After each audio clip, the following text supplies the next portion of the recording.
اور یہ بات دیکھیے، یہ بڑی خوبصورت بات ہے۔ یہاں سے پتہ چلتا ہے کہ چچا غالب کا عقیدہ کیا تھا۔ غالب ندیم دوست سے آتی ہے بوئے دوست، مشغول حق ہوں بندگی بو تراب میں۔ آہا، تو میں کیا کر رہا ہوں؟ کیونکہ فارمولا یہ ہے کہ دوست کے دوست سے بو آتی ہے، تو میں علی کے ذکر میں مشغول ہوں، اس کا مطلب ہے میں اللہ کے ساتھ مصروف۔ غالب ندیم دوست سے آتی ہے بوئے دوست، مشغول حق ہوں بندگی بو تراب میں۔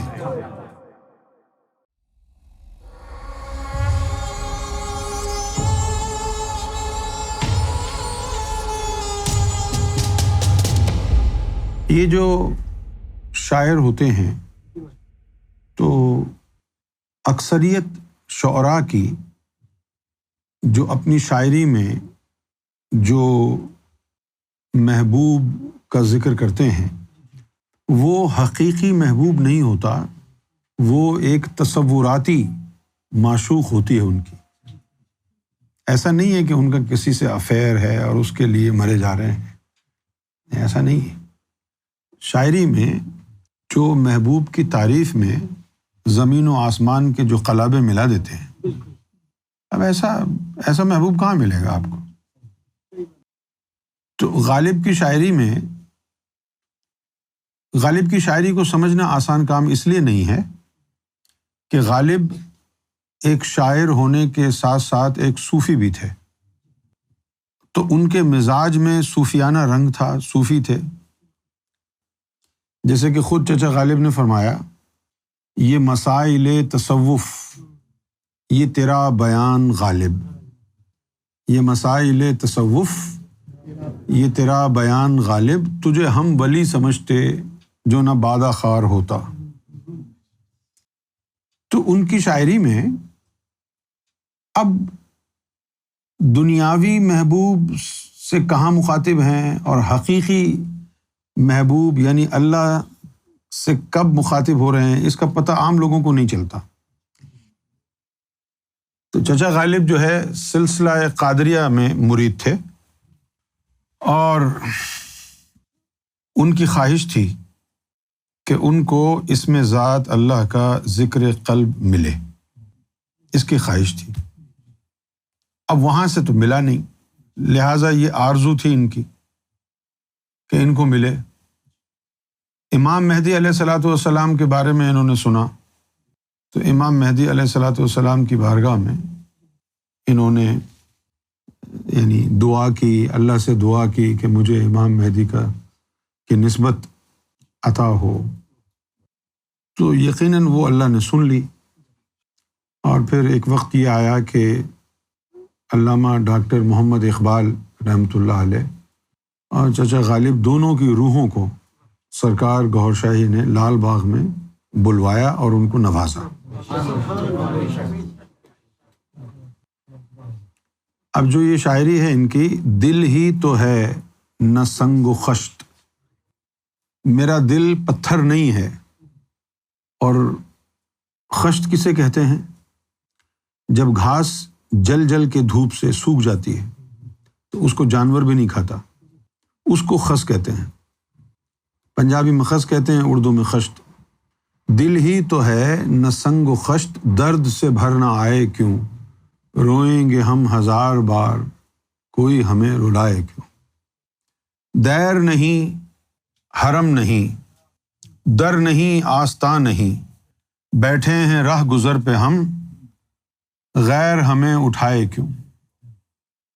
اور اس کے بعد اوپر کرنا، یہ جو لفظ ہے، یہ جو مصرع ہے، قید حیات و بند غم، اصل میں دونوں ایک ہیں۔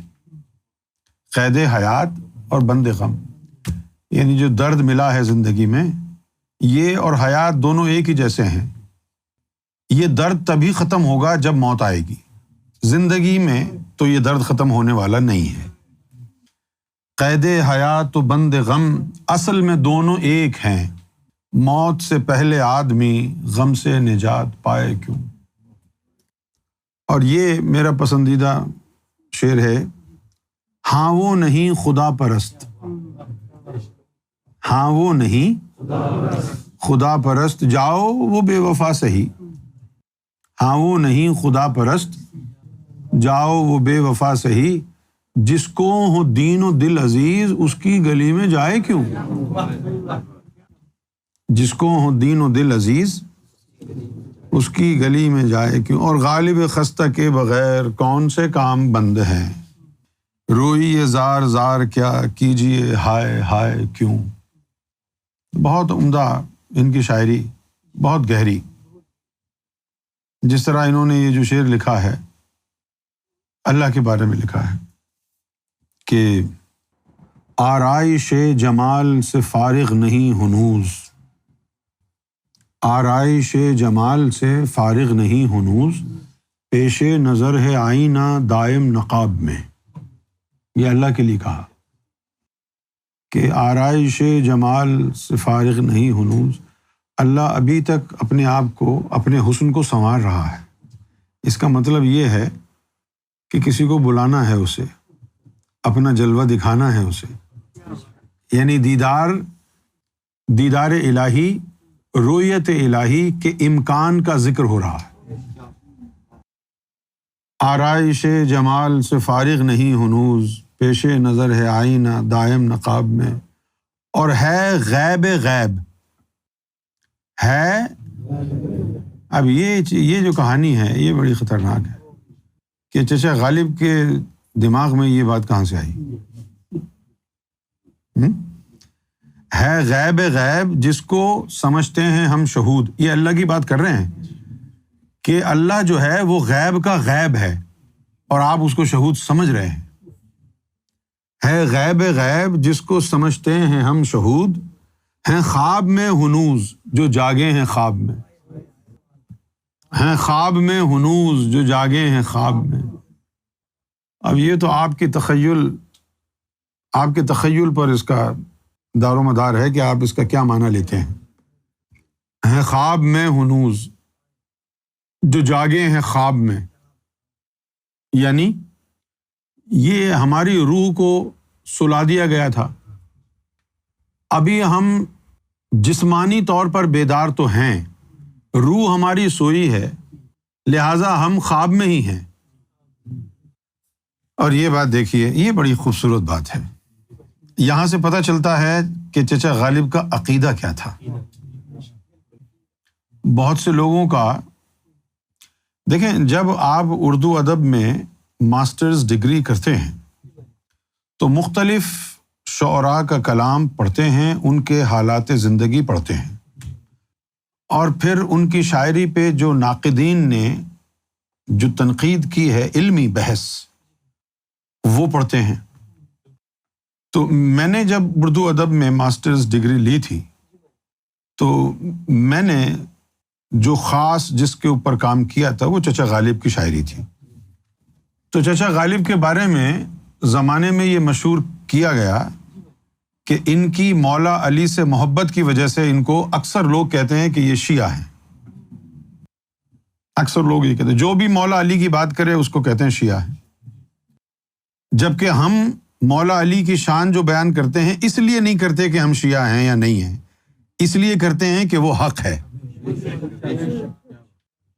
فرقہ وارث کی وجہ سے نہیں۔ بھائی شیعہ تو کرے گئی، لیکن ہم کیوں کر رہے ہیں؟ ہم اس لیے کر رہے ہیں کہ حق ہے، مولا علی جیسا کوئی آیا ہی نہیں ہے نا۔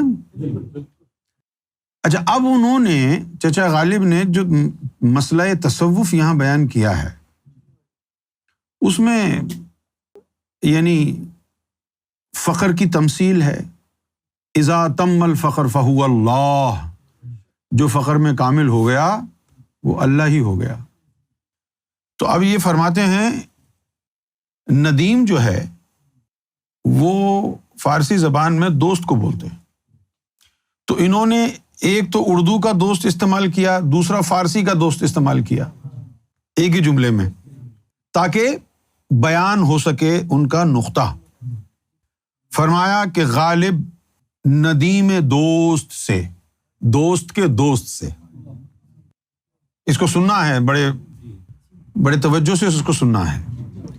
غالب ندیم دوست سے، دوست کا جو دوست ہے مثلاً کہ بھائی اگر ہم یہ کہیں کہ بھائی ندیم جو ہے وہ سرکار کا بڑا چاہنے والا ہے، اب سرکار کا چاہنے والا ہے تو سرکار کی صفات، سرکار کا کردار ندیم میں جھلکے گا کیونکہ دوست ہے،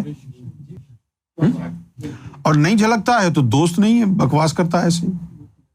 اگر کوئی سرکار کا دوست ہے تو پھر اس کے پاس بیٹھو، جیسی کیفیت سرکار کے پاس بیٹھنے سے محسوس ہوتی تھی ویسی ہوگی۔ تو چچا غالب نے اس بات کو کتنی خوبصورتی سے بیان کیا ہے، اس کے اوپر داد دینے کی ضرورت ہے۔ غالب ندیم دوست سے آتی ہے بوئے دوست۔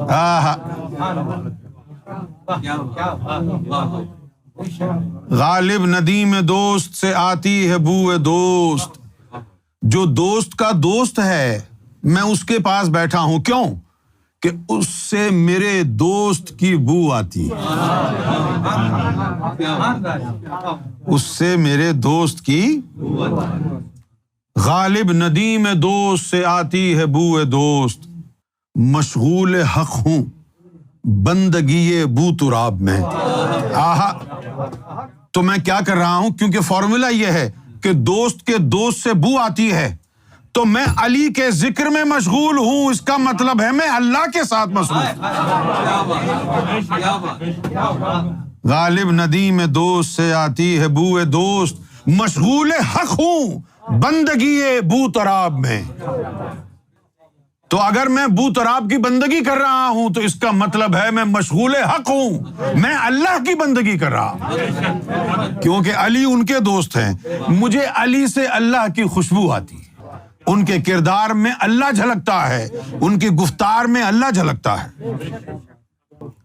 غالب ندیم دوست سے آتی ہے بوئے دوست، ہائے ہائے ہائے، یہ کیسی بات ہے۔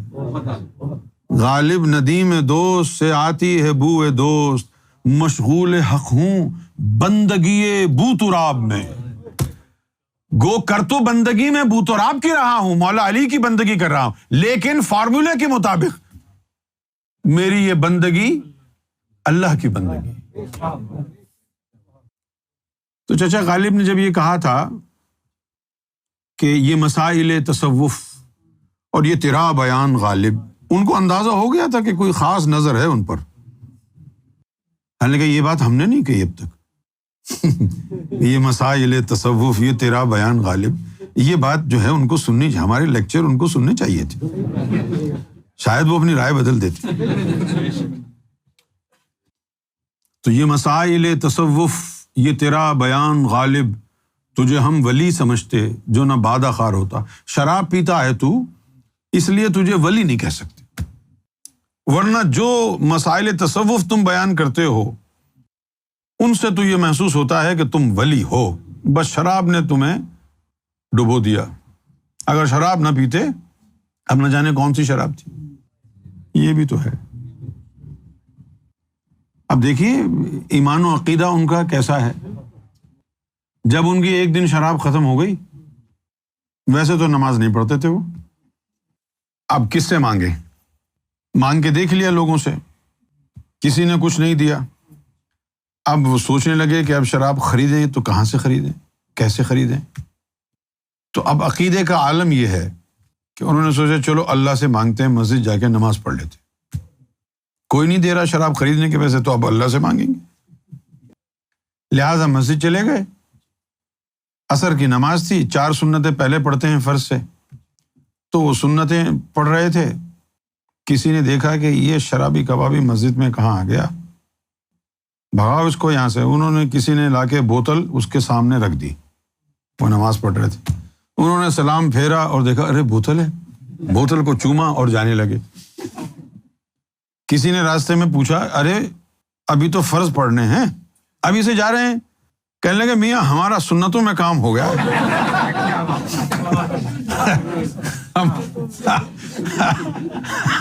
ہمارا سنتوں میں کام ہو، اب فرض پڑھنے کی کیا ضرورت؟ یعنی عقیدہ یہ تھا۔ باقی اور بھی شعراء ہیں جیسے میر انیس ہیں. میر انیس جو ہیں انہوں نے مرثیہ خوانی پر یعنی مرثیہ نگاری پر بہت انہوں نے لکھا ہے.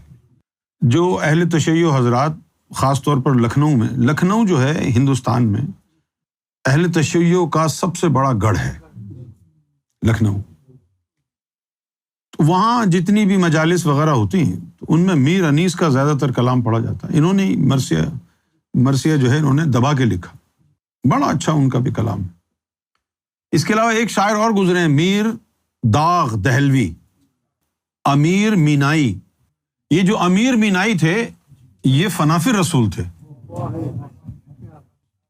داغ دہلوی یہ دلی کے تھے، ذاکر قلبی تھے.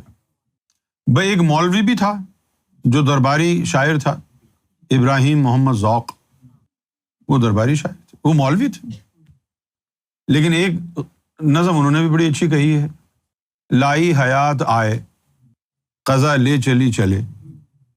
لائی حیات آئے یعنی دنیا میں لائی حیات آئے قضا لے چلی چلے، اپنی خوشی سے آئے نہ اپنی خوشی چلے. اپنی خوشی سے آئے نہ اپنی خوشی چلے. اور ہم سے بھی اس بساط پہ کم ہوں گے بدقمار. ہم سے بھی اس بساط پہ کم ہوں گے بدقمار. بدقمار کہتے ہیں نہیں جوا کھیلنے والے کو. بدقمار یعنی اچھا جوا کھیلنا نہیں آتا جس کو. ہم سے بھی اس بساط پہ کم ہوں گے بدقمار، جو چال ہم چلے سو نہایت بری چلے. بہتر تو ہے یہی کہ نہ دنیا سے دل لگے. بہتر تو ہے یہی کہ نہ دنیا سے دل لگے، پر کیا کریں جو کام نہ بے دل لگی چلے. دل لگائے بغیر کوئی کام ہوتا ہی نہیں. دنیا نے کس کا راہ فنا میں دیا ہے ساتھ. دنیا نے کس کا راہ فنا میں دیا ہے ساتھ. تم بھی چلے چلو یوں ہی جب تک چلی چلے. جاتے ہوائے شوق میں ہیں اس چمن سے ذوق، اپنی بلا سے باد صبا اب کبھی چلے. یہ بھی بہت اچھے شاعر تھے لیکن مولوی تھے. اور چچا غالب کی جو شاعری تھی اس سے اندر ہی اندر متاثر اتنے تھے کہ حسد دل میں آ گیا. ایک دفعہ یہ ابراہیم محمد ذوق جو ہے وہ گزر رہے تھے تو چچا غالب کو مستی سوجھی. تو چچا غالب نے فی البدی اشعار کہتے تھے. فی البدی چچا غالب نے ایک جملہ کسا ابراہیم محمد ذوق پر. وہ ناراض ہو گئے. اب وہ جو ناراض ہو گئے تو ان کو یہ لگا کہ اب تو یہ بادشاہ سلامت سے کھچائی ہوگی. تو یہ گزر رہے تھے وہاں سے تو چچا غالب نے ان پر ایک جملہ کسا کہ بنے ہیں شاہ کا مصاحب پھرے ہے اتراتا. یعنی ڈائریکٹ چوٹ مار دی نفس پہ کہ بادشاہ کے بغل میں بیٹھتا ہے تو اس پہ اتراتا پھرتا ہے. تو انہوں نے رکوا لیا کہ کیا بدتمیزی ہے یہ. کہنے لگے جی میرا غزل کا مصرع اولا ہے یہ. تو انہوں نے کہا دوسرا سناؤ. فوری طور پر وہ پریشان ہو گئے چچا غالب کہ دوسرا کہاں سے لائیں. لیکن کمال تھا ان کو. کہنے لگے وگرنہ شہر میں غالب کی آبرو کیا ہے. بدل دیا. ہوا ہے شاہ کا مصاحب پھرے ہے اتراتا، وگرنہ شہر میں غالب کی آبرو کیا ہے. اس کے بعد تو پھر انہوں نے بھگو کے ماری ہیں محمد ابراہیم ذوق کو.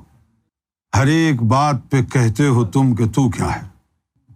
ہر ایک بات پہ کہتے ہو تم تو کیا ہے. تم ہی کہو کہ یہ انداز گفتگو کیا ہے. ہر ایک بات پہ کہتے ہو تم کہ تو کیا ہے. تم ہی کہو کہ یہ انداز گفتگو کیا ہے. رگوں میں دوڑتے پھرنے کے ہم نہیں قائل. رگوں میں اب اگر آپ یہ سمجھتے ہیں کہ خون وہ ہوتا ہے جو رگوں میں دوڑتا پھرتا ہے تو نہیں. ہمارے نزدیک خون کا معیار اس سے بڑا ہے. رگوں میں دوڑتے پھرنے کے ہم نہیں قائل. جب آنکھ ہی سے نہ ٹپکا تو پھر لہو کیا. جب آنکھ ہی سے نہ ٹپکا تو پھر لہو کیا ہے. چپک رہا ہے بدن پہ لہو سے پیراہن، ہماری جیب کو اب حاجت رفو کیا ہے، اور جلا ہے جسم جہاں دل بھی جل گیا ہوگا، جلا ہے جسم جہاں کریدتے ہو جو اب راکھ، جستجو کیا دل ناداں تجھے ہوا کیا ہے، آخر اس مرض کی دوا کیا ہے، ہم ہیں مشتاق، I am longing to see them، اور وہ بیزار and they are weary and tired of me، ہم ہیں مشتاق اور وہ بیزار، یا الہی یہ ماجرا کیا ہے، میں بھی منہ میں زبان رکھتا ہوں، کاش پوچھو کہ مدعا کیا ہے۔ بس یہ چچا غالب کا انداز ہے، مزاج ہے۔ چونکہ میں نے تو بڑے تفصیل سے چچا غالب کو پڑھا ہے۔ اب جب ہم 1997 میں سرکار کے ساتھ ہم دلی میں تھے، تو یہ جو نظام الدین اولیاء کی درگاہ ہے، تو نظام الدین اولیاء کی درگاہ سڑک کے اوپر، سڑک سے اندر بہت دور جا کر کے ہے، ایک گلی سی جا رہی ہے اندر۔ جیسے ہی گلی میں داخل ہوتے ہیں تو دائیں ہاتھ پر تو دیوبندیوں کا مرکز ہے، تبلیغی جماعت کا۔ تو تھوڑا سا اور 5-6 منٹ آگے چلیں تو الٹے ہاتھ پر غالب اکیڈمی ہے، لائبریری وغیرہ ہے، ہال ہے، وہاں پر مشاعرے وغیرہ ہوتے رہتے ہیں، اور اس کے بازو میں ہی چچا غالب کی قبر بھی ہے۔ اب میں تو پہلے جا چکا تھا، دیکھ چکا تھا، تو مجھے معلوم تھا کہ یہ غالب اکیڈمی ہے اور اس کے برابر میں چچا غالب کی قبر ہے۔ مجھے بڑا میرے دل میں یہ بڑا ارمان تھا کہ سرکار یہاں سے اب گزریں گے، تو سرکار یہاں سے گزریں گے تو اگر ایک نظر چچا غالب پر پڑ جائے تو بڑا سرکار کی کرم نوازی ہوگی۔ اب سرکار کا جو مزاج مبارک اس وقت تھا بڑا سنجیدہ، لہٰذا کوشش کے باوجود کچھ کہہ نہیں پا رہا تھا۔ لیکن جیسے ہی ہم غالب اکیڈمی کے پاس پہنچے، سرکار نے خود مجھ سے سوال کیا کہ کیا یہاں غالب کی قبر ہے؟ میرے تو آنکھوں سے آنسو بھی نکلا ہے۔ دیکھو یار، سرکار نے کیسا کرم فرمایا۔ اور پھر مجھے یہ پتہ چلا کہ سرکار کو بھی غالب پسند ہے، کیونکہ چچا غالب کے ایک شعر کے اوپر ہم سرکار کے ساتھ جب جرمنی میں تھے، یاد ہوگا ندیم بھائی کو، ہم سرکار کے ساتھ جرمنی جا رہے تھے، پیرس سے فرینکفرٹ کی طرف ہائی وے پہ جا رہے ہیں، اور سرکار کے ساتھ ہی بیٹھے ہوئے، میں بھی، ندیم بھی سرکار کے ساتھ ہی گاڑی میں بیٹھے ہوئے، تو اچانک جو ہے سرکار نے مجھے غالب کا ایک شعر سنایا اور کہا کہ تم نے غالب کا یہ شعر سنا ہے؟ وفاداری بشرط استواری اصل ایمان ہے، وفاداری بشرط استواری اصل ایمان ہے، مرے بت خانے میں تو کعبے میں گاڑھو برہمن کو۔ اس کی پھر تشریح سنائی، اور کیا خوبصورت سرکار نے اس کے اوپر گفتگو فرمائی۔ وفاداری بشرط استواری اصل ایمان ہے، مرے بت خانے میں تو کعبے میں گاڑھو برہمن کو۔ تو چچا غالب جو ہے، ان کی شاعری تو حقیقت پسندی پر ہے۔ جس طرح علامہ اقبال کی شاعری ولایت ملنے کے بعد، پہلے شاعری تو ان کی بھی ایسی تھی، ولایت ملنے کے بعد، ولی بننے کے بعد ان کی شاعری میں ایک چینج آیا۔ اسی طرح اور بھی بہت سے ہیں، شعراء تو بہت ہیں، جیسے میر تقی میر کی شاعری کا یہ عالم ہے کہ چچا غالب نے بھی ان کی عظمت بیان کی۔ چچا غالب نے کہا کہ ریختہ کہتے ہیں غزل کو، ریختہ کہ تم ہی استاد نہیں ہو غالب، کہتے ہیں کسی پچھلے زمانے میں کوئی میر بھی تھا. اور پھر میر تقی میر کی جو شاعری، اچھا شاعری میں ایک چیز تو ہوتی ہے تراکیب استعمال. تراکیب یعنی الفاظ کی جو تراکیب ہیں ان کا استعمال. ترکیب استعمال کو بڑی شاعری میں اہمیت حاصل ہے. شاعری میں 14 اصناف ہوتی ہیں اور 14 اصناف میں سے سب سے مشکل جو صنف ہے شاعری کی وہ غزل ہے. غزل ہے جس میں مستقل قافیہ اور ردیف، قافیہ اور ردیف، قافیہ اور ردیف چلتا رہتا ہے. تو چچا غالب کے یہاں پر مشکل پسندی ہے. ہر آدمی کا کام نہیں ہے یہ شاعری والی چچا غالب کی شاعری کو سمجھنا. ہاں اچھا، چچا غالب کے یہاں پر مشکل پسندی ہے. ایک چھوٹی سی آسان بات کو بھی ایسے کہیں گے کہ گھامڑ اور چغت قسم کے لوگوں کی سمجھ میں نہ آئے. اور میر تقی میر کے یہاں برجستگی اور سلیس اردو استعمال کی انہوں نے. جیسے کہ ایک جگہ انہوں نے یہ کہا کہ سخت کافر تھا. پرانی اردو، اب تو ہم کہتے ہیں کہ جس نے، لیکن پرانی اردو میں، اس دور کی اردو میں تھا جن نے. سخت کافر تھا جن نے پہلے میر مذہب عشق اختیار کیا. سخت کافر تھا جن نے پہلے میر مذہب عشق اختیار کیا. اور پھر اپنے بارے میں کہہ رہے ہیں کہ میر کے دین و مذہب کا کیا پوچھتے ہو. میر کے دین و مذہب کا قشقہ کھینچا دیر میں بیٹھا کب کا ترک اسلام کیا.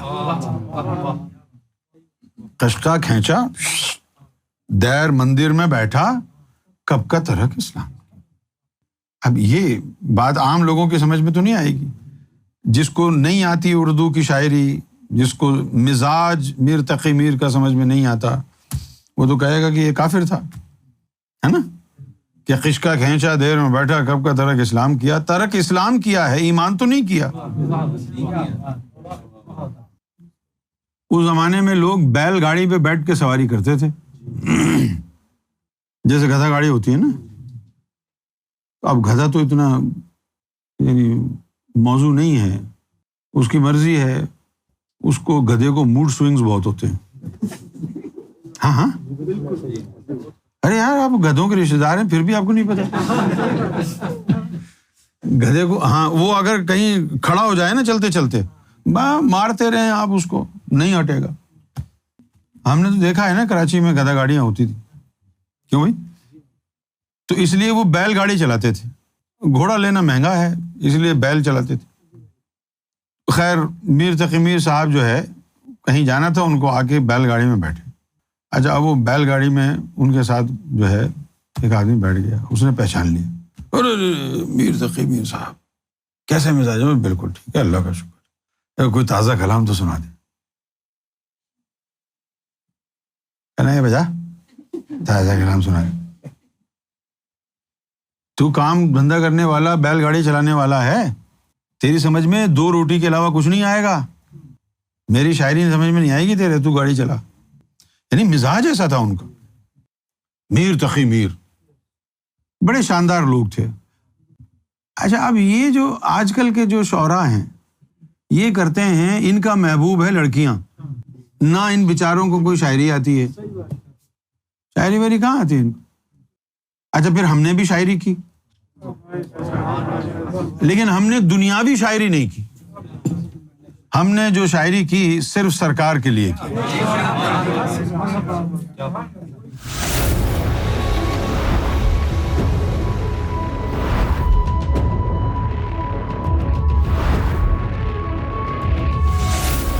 Amra TV, the place to connect with God.